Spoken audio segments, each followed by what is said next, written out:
50 లేదా 60 ఏళ్ల తర్వాత ఆధ్యాత్మిక వ్యక్తిగా మారడం వల్ల ఉపయోగం ఏమిటి? వ్యక్తిగతంగా ఇది మీకు ప్రయోజనం చేకూరుస్తుంది. అందులో ఎలాంటి సందేహం లేదు. కానీ మీరు ఈ జ్ఞానాన్ని, మీ జన్యు నిర్మాణాన్ని తరువాతి తరానికి అందించగలరా? ఆ వయసులో పిల్లల్ని కూడా కనలేరు.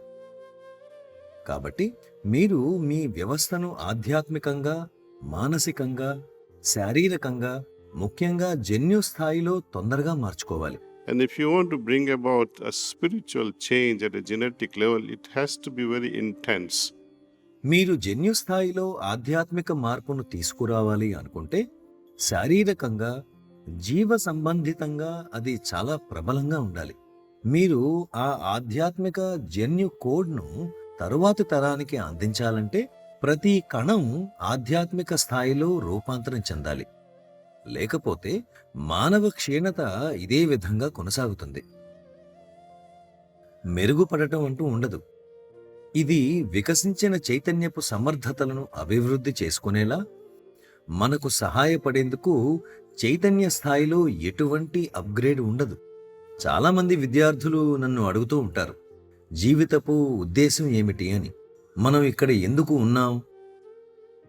ఇలా అనేక ప్రశ్నలను కలిగి ఉన్న ఒకే వాక్యం ఇది: మనం ఇక్కడ ఎందుకు ఉన్నాం? జీవితపు ఉద్దేశం ఏమిటి? ఇది చాలా గంభీరమైన విషయం. మీరు మరింత ఎక్కువగా ధ్యానం చేస్తున్నప్పుడు, ఆ ధ్యానం ద్వారా ఉద్భవించే ప్రయోజనాన్ని చూసినప్పుడు జీవన ఉద్దేశం మీరు అర్థం చేసుకుంటారు.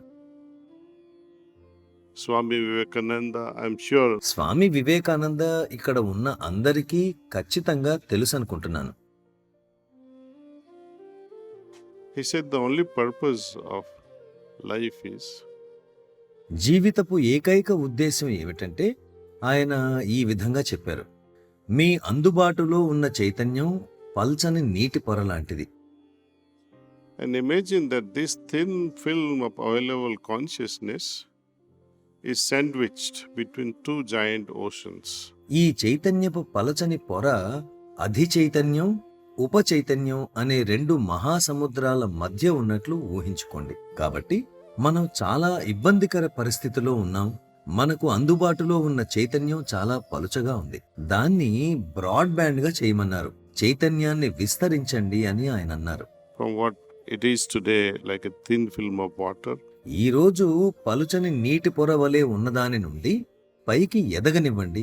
ఉన్నత చైతన్యపు ఆకాశంలోకి, ఇంకా పైకి విస్తరించనివ్వండి. అలాగే ఉపచేతన మహాసముద్రపు లోలోతుల్లోకి మునగనివ్వండి. how to fly into superconsciousness. అధి చైతన్యంలోకి ఎలా ఎదగాలి? ఉపచేతనలో లోతుగా ఎలా మునగాలి? ధ్యానం, దాని పరిపూరకర అభ్యాసమైన పవిత్ర శుద్ధీకరణ లేదా పవిత్ర నిర్మలీకరణ ద్వారా ఇది సాధ్యం. Through these two methods, we are able to. ఈ రెండు పద్ధతుల ద్వారా మనం ఈ చైతన్యాన్ని ఏదో ఒక విధంగా విస్తరించగలుగుతాము. చైతన్యంలోని ఈ మార్పు కారణంగా మన జీవితాలు ఎలా మారతాయో చూడగలుగుతాం. As you practice on a daily basis, మీరు రోజూ సాధన చేస్తున్నప్పుడు అది మారుతుంది. I don't want you guys to believe in me. మీరు నన్ను విశ్వసించమని నేను అడగట్లేదు. మీరు ఒక శాస్త్రవేత్తలా మారాలి. శాస్త్రవేత్తకు నమ్మక వ్యవస్థ ఉండదు. ప్రతి ప్రయోగాన్ని విమర్శనాత్మకంగా, కూలంకషంగా చూస్తారు. ఇది జరుగుతుంది అని, లేదా అది జరుగుతుంది అని, లేదా అది జరగకూడదని వాళ్ళు ముందుగా అనుకోరు. Spiritual approach should also be like that. See, ఆధ్యాత్మిక విధానం కూడా అలాగే ఉండాలి. భగవంతుడు ఉన్నాడన్న జ్ఞానాన్ని అరువుగా తెచ్చుకొని, దురదృష్టవశాత్తు మనం ఆ గుడ్డి నమ్మకంతోనే ఉండిపోయి మనల్ని మనం సంతృప్తి పరుచుకుంటాం. ఓ, నేను భగవంతుణ్ణి నమ్ముతున్నాను, నాకది చాలు అనుకుంటే మిమ్మల్ని మీరే మోసం చేసుకున్నట్లు. నమ్మకం ఒక్కటే సరిపోదు. మీరు మీ తండ్రిని లేదా తాత లేదా మీ కుటుంబంలో పెద్దవారిని ఒక ప్రశ్న, మీరు భగవంతుణ్ణి నమ్ముతున్నారా అని అడిగితే వచ్చే సమాధానాలు మీకు తెలుసు. అలాంటి ప్రశ్న ఎందుకు అడుగుతున్నావు? మేం భగవంతుణ్ణి నమ్ముతామని నువ్వు అనుకోవడం లేదా? ఇలా. కానీ మీరు దానిని మరింత లోతుగా మీరు భగవంతుణ్ణి ఎందుకు నమ్ముతారు అని అడిగితే వాళ్ళు ఇలా చెబుతారు, ఓ, ఎందుకంటే నా తల్లి నాకు అలా నేర్పింది, మా మతం అలా చెబుతుంది, లేదా మా గ్రంథం అలా చెబుతుంది కాబట్టి మేం నమ్ముతాం. కానీ మీ సంగతేంటి? మీరు అనుభూతి చెందారా? మీరు ఏ ఆధారంతో ఆయన ఉన్నారని చెబుతున్నారు? కాబట్టి ఆ సందర్భంలో ఒక నాస్తికుడు నేను నమ్మను అని చెప్పినప్పుడు కనీసం అతను చాలా నిజాయితీగా ఉన్నట్లు. నాస్తికుడు నేను నమ్మను ఎందుకంటే నేను అనుభూతి చెందలేదు కాబట్టి అని అంటాడు. వాళ్ళు చాలా నిజాయితీపరులు. నేను నమ్ముతున్నానని మీరు చెప్పినప్పుడు అది అరువు తెచ్చుకున్న శూన్య జ్ఞానం, అర్థం లేనిది. ఇది మద్దతు లేని కరెన్సీ లాంటిది, బలహీనమైన నమ్మకం. మీరు మీ నమ్మకంతో సంతృప్తి పడినట్లయితే మీరు ఎప్పటికీ ఆధ్యాత్మికతలో ప్రగతి చెందలేరు.